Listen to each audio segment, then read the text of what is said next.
Hey guys, I'm Dylan. Most of you probably already know that at this point, but I'm hoping maybe you'll pass this along to somebody. And eventually somebody might see it who doesn't know who I am. So, hi, I'm Dylan. Nice to meet you. You see, I'm on Facebook regularly, just kind of keeping up with the bands that I work with. And I see a lot of this challenge stuff.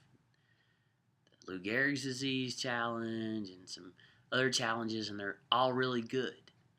Donating for medical causes, being thankful for stuff. But I started thinking about challenging each other as brothers and sisters in Christ, challenging each other to be a better human, to be more like Christ, because that's what we're called to do. And I started thinking about the most effective weapon that we have in our arsenal as Christians: ink, letters, social media. That's a good thought. Words, prayer. It's prayer. The effectual, fervent prayer of a righteous man availeth much.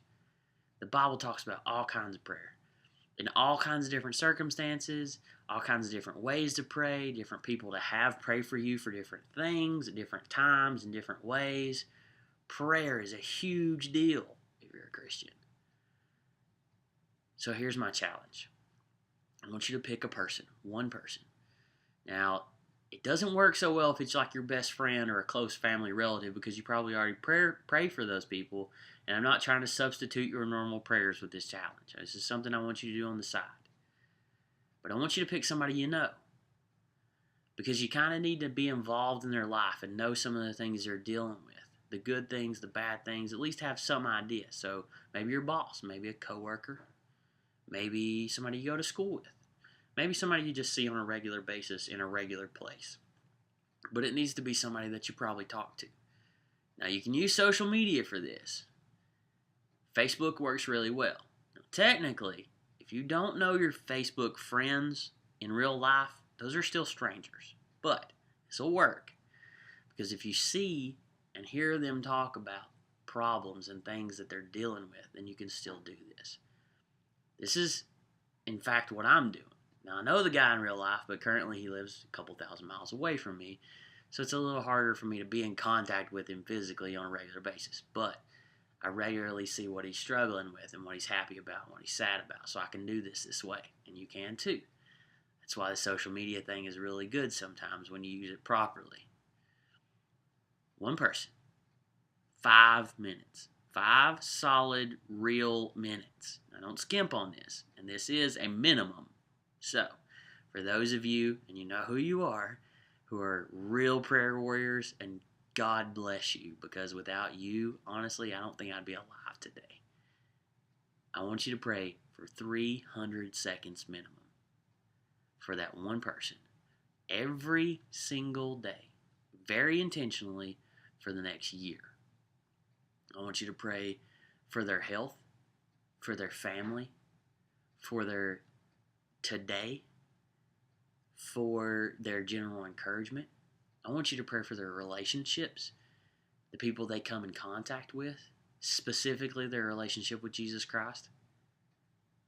I want you to intercede for that human being at the throne of God for 5 minutes every day for the next year.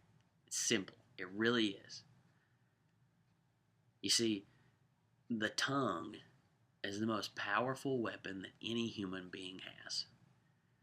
Because I know when I was in grade school, I don't know what goes on in grade school now, but when I was in grade school, they always said, sticks and stones can break my bones, but words can never hurt me. And that was a total crock. Because when you get in a fight with the biggest kid in the class, you get a black eye. Worst case scenario, you might break something, but all that heals and goes away. When somebody cuts your heart, cuts your spirit, especially when it's somebody you thought was supposed to be your friend, stuff doesn't heal so fast. A lot of times it leaves some pretty heavy scars, and sometimes it never goes away. So the most potent weapon that any human being has is their tongue. Therefore, it's pretty logical to think that one of the most potent weapons that a Christian would have, being human, because we are, would be prayer, interceding before the throne of God for somebody else's life. Because the Bible in that same passage about the fervent prayer of a righteous man talks about praying for each other so that we might be healed. So that's what I want you to do. One person, 5 minutes, full year, and see also not just how much it changes that person's life, but how much it changes your life. Because I also want you to pray for opportunities to be a light and encouragement to that person. And it might be a little bit tricky, like I said, if they live 1,000 miles away, but there's still always going to be that opportunity. That's it. As simple as that. I'm not asking you to dump ice water on your head, donate any money. Just 5 minutes. It takes 5 minutes to cook and eat a Hot Pocket. Think about it. So come on, will you do it with me? It's not that hard. And technically, God kind of commanded us to. So, yeah, I just dropped that on you.